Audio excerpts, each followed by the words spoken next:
Ya, Assalamualaikum warahmatullahi wabarakatuh. Shalom, Om Swastiastu, Namo Buddhaya, salam kebajikan.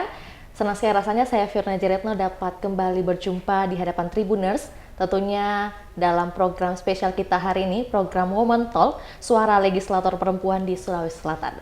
Tribun Timur menghadirkan program ini dalam rangka untuk memberikan wadah kepada legislator perempuan di Sulawesi Selatan terkait pengalaman dan juga pandangan mereka terkait peran sosok perempuan di hari ini. Untuk itu sekarang ini Vio sudah bersama dengan narasumber kita yang tentunya luar biasa. Ada Ibu Dr. Haja Andi Nur Hidayati Zainuddin SOS MSI selaku anggota Komisi A DPRD Provinsi Sulawesi Selatan. Untuk itu langsung saja kita sapa dan berkenalan terlebih dahulu bersama narasumber kita. Halo Bu, selamat siang. Selamat siang Devi. Assalamualaikum warahmatullahi wabarakatuh. Ya, mungkin bisa sepatah dua kata dulu nih Bu, buat Tribuners. Oke, Assalamualaikum semuanya Tribuners yang saya hormati dan saya cintai. Perkenalkan saya Nur Hidayati Zainuddin, wakil rakyat tak dari DPRD Sulawesi Selatan, mewakili Sopeng Wajo. Dan insya Allah nanti kita akan banyak berbincang tentang bagaimana caranya menjadi seorang politisi perempuan yang handal dan hebat. Luar biasa.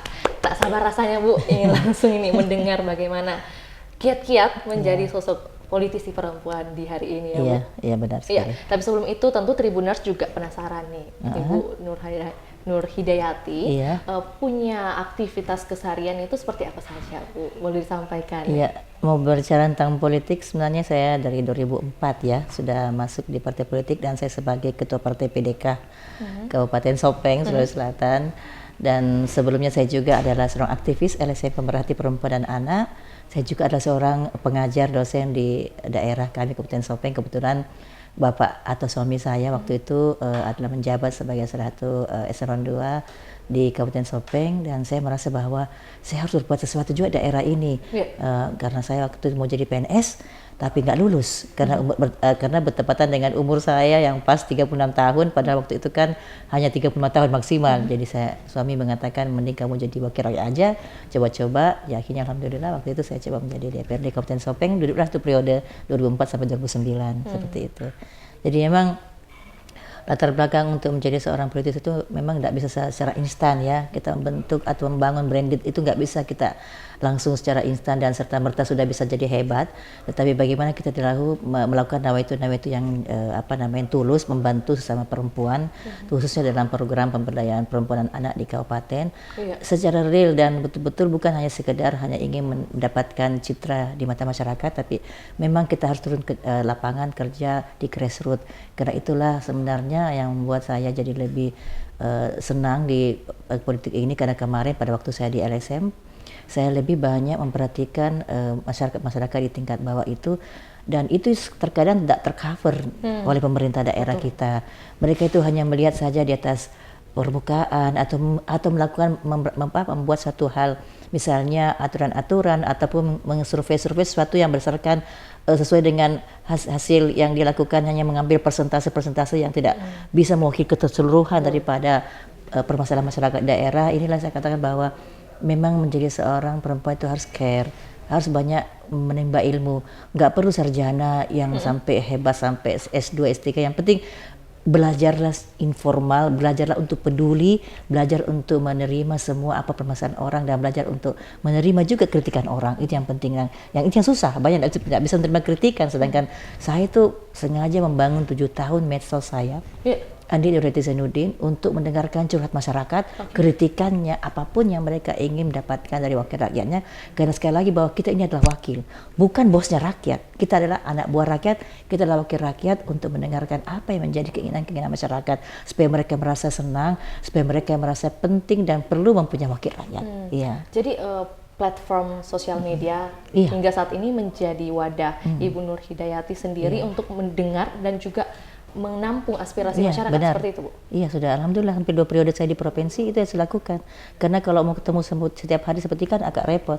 Dan itu semuanya adalah saya bisa langsung melakukan respon cepat. Tidak ada namanya kalau ada masukan-masukan hal-hal sederhana pun.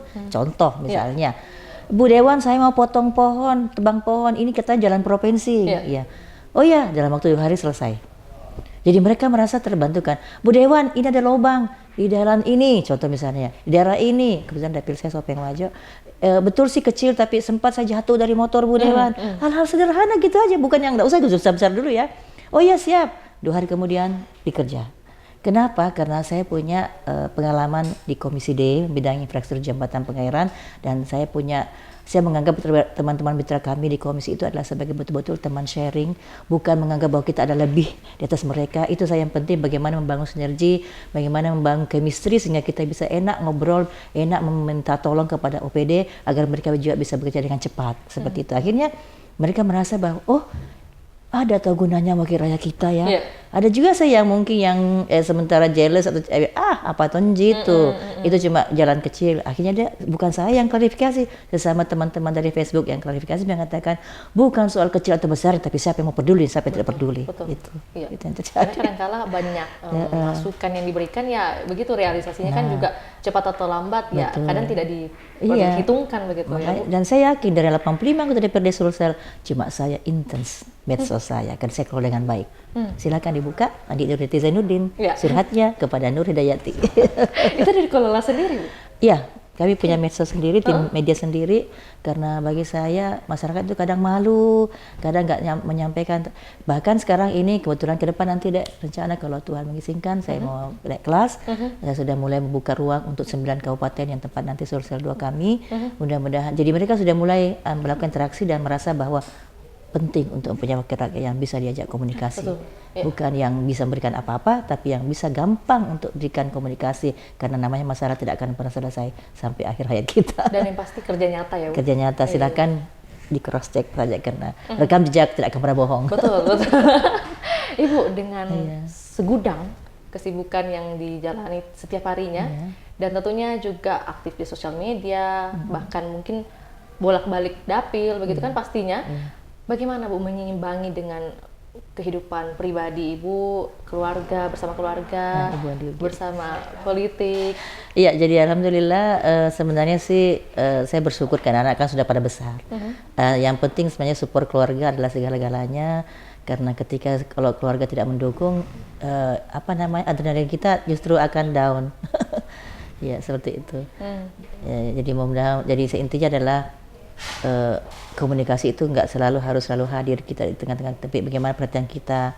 Anak saya sekarang sudah dewasa, bahkan sudah berumah tangga 2 orang, yang 2 juga sudah dewasa, jadi mereka sangat memahami dan mereka saling mensupport satu sama lain. Gitu deh.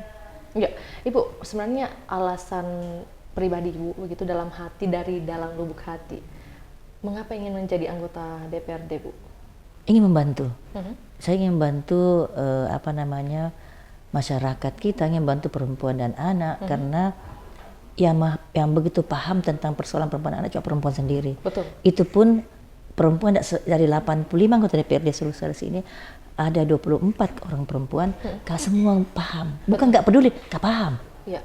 Apalagi yang baru-baru duduk di politisi kan seperti itu. Kalau saya kan memang dari latar belakang adalah juga pemerhati perempuan dan anak. Karena saya lihat contoh ini kan tingkat kematian ibu dan anak cukup besar sekarang. Provinsi Sulawesi Selatan masuk level ke-5. Ya.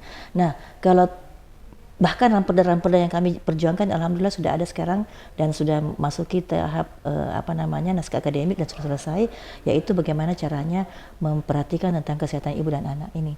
Karena kalau tidak ada ramper tentang ini, budget untuk ini, perhatian untuk permasalahan kesehatan ibu dan anak ini pasti tidak akan maksimal. Seperti itu. Jadi memang harus ada yang peduli tentang hal itu, ya. Begitu lagi barangkali kira-kira. Oke, jadi memang berangkat dari apa yang fenomena yang ditemukan di lingkungan masyarakat ya, Bu? Betul.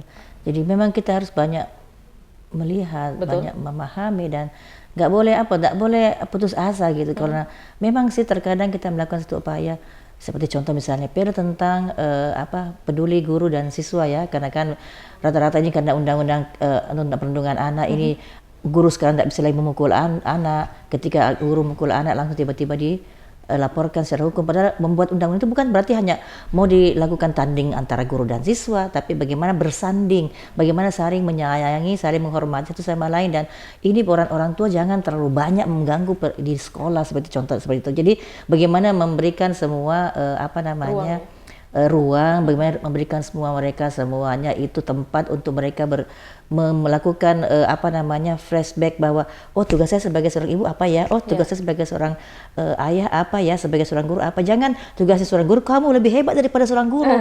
Kasihan juga itu guru, bukan pekerjaan gampang ya. Betul. Dan anakmu itu kamu dia bawa ke sana itu jangan kau 100% kau serahkan kepada mereka, bahwa tetap juga adalah kontrol kita semua di rumah. Jadi makanya ini PR kita bersama.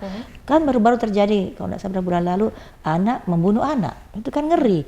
Anak memperkosa anak. Nah ini kan semuanya adalah fenomena yang terjadi karena tidak adanya kepedulian tentang sex education bagi anak remaja kita. Semua dianggap tabu. Ketika mau bertanya, anak-anak takut bertanya kepada orang tuanya karena dianggap nanti oh ini salah. Akhirnya bertanya kepada semua teman-temannya, bertanya kepada buka di Facebook misalnya atau di YouTube dan sebagainya atau di medsos, sehingga mereka itulah pemahaman mereka itu yang terjadi sekarang. Nah makanya ruang-ruang untuk remaja ini saya tetap akan angkat bagaimana remaja tersebut bisa bicara. Makanya forum-forum anak itu selalu bentuk daerah deh, ada forum-forum anak, biarkan mereka ke DPRD juga sampaikan aspirasinya, anak juga perlu apa, kita mau apa, dengarkan mereka gitu. Jangan belum selesai bicaranya baru mungkin kalimatnya baru 2 kalimat berhenti, itu tidak sopan. Nah seperti itulah akhirnya mereka tidak berani lagi mengutarakan apa yang jadi permasalahannya. Jadi saya memang konsen perempuan dan anak, di samping memang perhatikan juga dengan tentunya infrastruktur ya, pembangunan sumber daya manusia, sumber daya yang nyata fisik, tetapi yang sumber daya manusia ini yang sangat penting sekali karena mereka lah semua generasi kita akan melanjutkan kemudian ke depan hari tugas-tugas kita. Karena saya rencana juga ini mungkin kalau Allah mengisikan panjang umur, inilah akhir periode saya di politik, karena saya mau membina perempuan-perempuan muda ke depan, bukan hanya perbaiki penampilanmu, tapi perbaiki hatimu dan niatmu kepada masyarakat sehingga kamu diterima oleh mereka dimanapun kau berada. Gitu. Mungkin sudah ada bayangan Bu, bentuk-bentuk yang akan diberikan ini apakah tertuang dalam program kerja mungkin, atau nantinya akan dijalankan sendiri, pastinya itu dalam bentuk apa? Saya rencana panjang umur nanti insya Allah akan bentuk ANZ Community, Adik Indonesia Disability Community, satu lembaga khusus untuk edukasi apa aja. Jadi masyarakat yang mau misalnya masuk politik terutama perempuan ya, kita akan branding mulai dari sekarang. Jangan nanti tiba-tiba mau jadi caleg baru heboh. Jadi 1 tahun 2 tahun kamu belajar dulu apa itu politik, bagaimana caranya untuk mengambil hati rakyat tanpa harus mengeluarkan uang yang banyak, karena image orang bahwa harus pakai uang itu yang sangat berlebihan. Masyarakat juga kita akan latih bahwa memilih wakil rakyat itu gunanya untuk apa, bagaimana caranya, bukan hanya karena dia itu memberikan kamu uang sekian. Karena makanya walaupun saya tahu hasil persentase, hasil penelitian bahwa 20% itu masyarakat masih butuh duit, tapi 40% rupanya masih mau memilih hati nurani. Jadi inilah kita 40% inilah yang akan kita gali potensi-potensi yang ada. Jadi teman-teman ataupun para perempuan yang ingin maju politisi jauh-jauh sebelumnya bisa belajar kepada kami. Karena ada sekolah khususnya ya, nggak ada. Walaupun dari NGO, walaupun dari Dinas Pemberdayaan Perempuan Anak, mungkin dari lembaga terkait bisa memberikan semuanya dalam bentuk pelatihan, itu hanya teori. Betul. Praktek is very very best, dan saya akan ajak mereka ke lapangan. Inilah masalah-masalah yang terjadi sama kita, tapi kadang-kadang perempuan itu ya kekurangannya juga susah direm. Terkadang juga selfie atau berhenti kok selfie di posting gitu, tidak penting. Yang penting adalah apa kerja-kerjamu, walaupun wajahmu tidak kelihatan, karena kan kalau kita pemilihan bukan wajah kita dilihat, tidak ada foto kan. Jadi yang dilihatkan adalah kerja-kerjamu. Justru orang akan penasaran siapa ini perempuannya. Itu akan kita branding sejak jauh-jauh sebelumnya, sehingga gampang juga nanti ke depan para politisi mencari juga perempuan, nggak capek-capek lagi 30% itu keterampilan perempuan yang akan datang. Betul. Seperti itu deh. Iya, jadi sangat membantu ya program pemerintah juga nantinya. Ya Ibu, tentu tadi sudah disebutkan lebih awal dengan Ibu bahwa mau menaungi aspirasi perempuan dan khususnya anak-anak begitu ya. Iya. Apakah sudah mendapat usulan aspirasi dari anak-anak dan seperti apa Bu? Jadi tadi kan saya sampaikan bahwa sudah ada perda tentang perlindungan guru dan siswa ya. Dan itu kan termasuk adalah hasil juga komunikasi kami dengan anak-anak forum anak di kabupaten kota yang ada di Sulawesi Selatan ini, bahwa mereka juga memang perlu ruang untuk berdiskusi, perlu ruang untuk diberikan dedikasi sekaligus juga tampil ya, menyampaikan apa yang menjadi harapan-harapan mereka. Karena itulah saya katakan bahwa insya Allah mudah-mudahan nanti ke depan setelah Perda ini sudah jalan, tapi tinggal peraturan gubernurnya. Tapi khusus untuk perempuan ini memang sangat kompleks ya permasalahannya, karena tadi kesehatan ini baru kesehatan, belum dari segi sosialnya. Betul. Banyak sekali PR yang saya harus lakukan, dan terkadang ini teman-teman perempuan di sini belum begitu paham 100% apa jadi keinginan kita, bahwa kamu buat seperti inilah, kamu buat saya berbagi teman-teman kaukus perempuan parlemen politik, maaf kaukus perempuan parlemen di Sulawesi Selatan ini. Kebetulan saya penasehatnya, ketuanya itu Ibu Risma. Itu saya sampaikan bahwa buatlah sesuatu walaupun cuma satu, tetapi betul-betul konsisten dan kontinu kalian lakukan, dan memang diperlukan oleh masyarakat. Itu jauh lebih berharga daripada terlalu banyak program tapi setengah-setengah. Betul, iya. Saya begitu sampaikan kepada mereka, terutama anak ini. Saya juga sampaikan, kebetulan saya juga adalah seorang penasehat Dewan Pakar Majelis Taklim Daerah. Saya juga sampaikan bahwa bentuklah Majelis Taklim Remaja, bentuklah pembinaan untuk anak-anak generasi kita, supaya mereka itu tidak hidup dalam dunianya dengan 24 jam pegang handphone, gadget terus. Cucu saya terutama juga begitu. Jadi itu makanya saya bilang PR kita semua, jangan sampai ibu-ibu ini sudah bagus, bapak-bapak sudah bagus, anak kita ketinggalan dengan cucu kita ketinggalan dengan hal perhatian daripada kita semua. Ya, seperti itu deh. Ya, tapi kalau menyambung dari statement Ibu, dalam hal ini kan juga berkaitan dengan pendidikan ya Bu, ya. Terutama bagi sosok perempuan, calon ibu ataupun juga anak begitu. Seberapa penting pendidikan bagi sosok perempuan, Bu? Saya kira pendidikan sangat penting. Tapi pendidikan formal memang penting, cuman saya walaupun cuma S1 deh, bagi saya itu saya sudah cukup.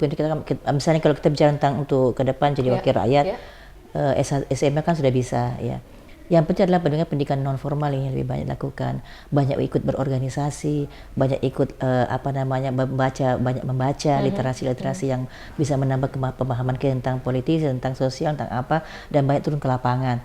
Jadi memang ini bagi saya pengalaman perempuan tersebut harus banyak ke lapangan, berorganisasi, karena dengan organisasi dan banyak turun ke lapangan itu bisa menambah wawasan kita, bisa menambah kemampuan kita sebagai seorang perempuan. Ya seperti itu, dan tentunya bukan sekedar untuk mencari sensasi, tapi bagaimana cari betul-betul membuat hati keibuan kita, lalu keibuan kita muncul sehingga permasalahan sosial di lapangan itu bisa lebih diminimalisir lagi kembali. Kemudian apakah Ibu setuju Bu kalau ada statement yang menyatakan perempuan itu nggak usah sekolah tinggi-tinggi karena nanti laki-laki pada takut, Bu? Walaupun belum dijelaskan secara real hasil penelitiannya, tapi bagi saya tidak boleh juga kita bicara seperti itu. Memang sih agak susah. Kalau kau sudah sudah susah cari suami. Tidak juga sih. Yang penting kita proaktif. Yang penting kalau saya adalah memang sekali lagi saya katakan bahwa bagaimana kita mampu berkomunikasi, kita mampu berinteraksi dengan siapapun dia. Sekolah memang nomor 2 bagi saya. Walaupun saya ini sekolah nanti setelah ada anak saya. Iya. Kenapa? Saya dulu latar belakangnya, latar belakang saya, orang tua saya itu cuma seorang guru, tidak seperti guru sekarang ya. Guru sekarang banyak tunjangannya. Guru dulu tuh, pas-pasan kehidupannya. Saya pikir kalau saya tamat SMA, mama sudah menikah. Kenapa? Karena saya mau sekolah. Saya mau menambah pengetahuan saya mau belajar, saya mau bekerja cari uang sendiri. Itu pemikiran saya seperti itu. Hanya dapatlah seorang laki-laki yang mau mengerti, alhamdulillah, walaupun ini sangat jarang. Dia sekolahkan mulai S1 saya 2 kali, S1 2 kali, S2 1 kali. Jadi setelah itu dia ajar saya, bimbing saya, jadi sekaligus jadi mentor saya. Dan alhamdulillah seperti itu. Kalau S3 saya sendiri, S3 sendiri, karena waktu itu saya mengambil S3 karena saya pikir siapa tahu nggak terpilih jadi anggota dewan, aku mau ngajar aja deh. Ternyata kembali terpilih, alhamdulillah. Jadi saya tidak jadi mengajar, walaupun masih sering memberikan kuliah-kuliah umum di daerah seperti itu. Jadi memang Ibu ini besar hati begitu menjadi akademisi, Bu ya? Iya, sebenarnya gitu, karena saya bisa tidak mau beban ke orang tua saya kan cukup banyak 7 bersaudara. Saya tidak mau beban ke orang tua saya juga sudah sakit-sakitan. Jadi saya bilang saya harus mau kerja juga umur 17 tahun, lebih kerja apa, mending aku menikah aja deh. Mending menikah, saya juga bisa keluar dari rumah supaya ibu saya tidak terlalu banyak pikir. Ya seperti, tapi memang sih tidak segampang kita ngomong seperti ini, karena kalau kita ibaratkan orang menikah itu ibaratkan orang berjudi ya. Dan selamanya itu kita akan mendapatkan orang yang betul-betul paham. Tapi alhamdulillah, karena kita niatnya kita baik, sekaligus ini jadi pelajaran juga bagi anak-anak kita yang memang tidak mempunyai kemampuan orang tua, jangan dipaksa. banyak hal-hal yang bisa dilakukan, bahwa bukan cuma sekolah, cuma memang hobi saya memang belajar waktu itu ya. Banyak hal-hal yang bisa dilakukan sebenarnya selain sekolah, yang karena banyak pendidikan non formal bisa kita dapatkan sehingga kita bisa tumbuh jadi perempuan yang peduli. Itu yang penting. Mau pintar sayang, kalau tidak peduli percuma. Betul. Iya, harus peduli. Kalau ini kepedulian dengan peduli. sosial juga kurang. Iya, banyak oh iya kasihan sudah itu pulang. Aduh enggak begitu. Saya enggak bisa tidur nyenyak kalau enggak selesaikan semua masalah. Iya. Orang tak pengen menyampaikan aspirasi, Bu di sini ada di hutan kami, hutan lindung kami lagi misalnya ya lagi diganggu sama AA, misalnya organisasi A, kami tidak mau digini-gini. Hanya oh ya RDP aja langsung, RDP itu dengar pendapat, selesai hari itu minggu depan action selesai. Jadi saya suka gerak cepat. Iya, saya suka gerak cepat karena kan jadi pikiran terus. Betul. Banyak karena orang kan kalau ditunda-tunda juga Bu, akhirnya PR-nya makin banyak. Makin banyak. Besok lagi ada masalah baru lagi, besok lagi ada masalah baru lagi. Seperti jadi itu. Jadi intinya kalau ada permasalahan cepat diselesaikan. Nanti kalau misalnya ditunda tentu akan menambah lagi beban lagi karena belum lagi nanti besok lagi ada masalah baru lagi. Ada lagi hal-hal lain lagi, saya kira begitu deh. Tapi Bu, mungkin bisa membagikan tips-tips nih kepada Tribuners ya. Gimana sih jadi sosok perempuan yang tidak suka prokrastinasi Bu? Atau tidak suka menunda-nunda pekerjaan Bu? Memang sih dengan peran ganda kita sebagai perempuan bahkan multi ganda sekarang ini ya memang agak berat ya. Tapi sebenarnya pengaturan manajemen saya itu sudah bisa dilakukan kok, bahwa anak-anak kita, kamu yang ngatur rumah tangga ini ya. Yang penting artinya kita saling memberikan masukan-masukan seperti itu, dan jangan menganggap dirinya adalah power. Jangan menganggap kita power, kita kuasa, kita atur, bukan. Jadi kita bukan pengatur, tapi kita adalah orang yang bisa untuk bekerja sama dengan siapapun. Seperti itu kuncinya sebenarnya. Dan jangan terpancing emosi ketika kita dikritik, ketika kita oleh anak, dikritik oleh siapapun, tapi semuanya dibalas dengan senyum, semuanya dibalas dengan hal-hal yang bisa membuat mereka lebih nyaman, sehingga contoh satu jauh lebih terbukti dibandingkan 1000 berbicara, kan seperti itu kan. Nah, makanya saya sering banyak melakukan pendekatan-pendekatan khusus kepada teman-teman perempuan maupun kepada mitra-mitra kami supaya bisa kita kerjasama dengan baik, bahwa beginilah caranya seorang jadi perempuan yang tapi agak susah juga ya Bu, kalau ada masukan yang diberikan kritikan tapi kita mesti balas dengan senyuman. Oh iya, memang kita harus pandai-pandai menahan di emosi ya. Karena itu kuncinya, kalau kita tidak bisa mampu menahan emosi, berarti kita akan mendapatkan lagi poin merah. Ya. Karena apalagi sama tim media ya, media itu sangat sangat sensitif. Kami kan tidak selamanya harus minta uangmu, tapi kenapa sih telepon saja susah diangkat? Itu coba tanya, di antara saya paling banyak WA-nya. Iya, oke, mungkin cukup sekian bincang-bincang kita bersama Ibu Nur Hidayati, karena ada juga kesibukan lain Bu yang tentunya lebih penting. Terima kasih banyak Bu, sehat dan sukses selalu. Semoga apa yang disampaikan bisa menjadi inspirasi juga bagi perempuan-perempuan lainnya. Iya, terima kasih Dea. Mudah-mudahan juga Tribuners kita, terima kasih atas perhatiannya ya. Mudah menjadi inspirasi kita semua, dan tolong selalu saran masukannya demi untuk kepentingan kaum perempuan. Terima kasih banyak Bu, sehat sukses selalu. Iya. Terima kasih juga saya sampaikan kepada Tribuners hingga saat ini masih setia menyaksikan program kita. Jangan lupa untuk menyaksikan program dari Tribun Timur lainnya dan juga episode segmen lain dari Woman Talk. Untuk itu saya Firna Jaretno mewakili narasumber dan juga tim pamit undur diri. Assalamualaikum warahmatullahi wabarakatuh. Sampai jumpa. Waalaikumsalam warahmatullahi wabarakatuh.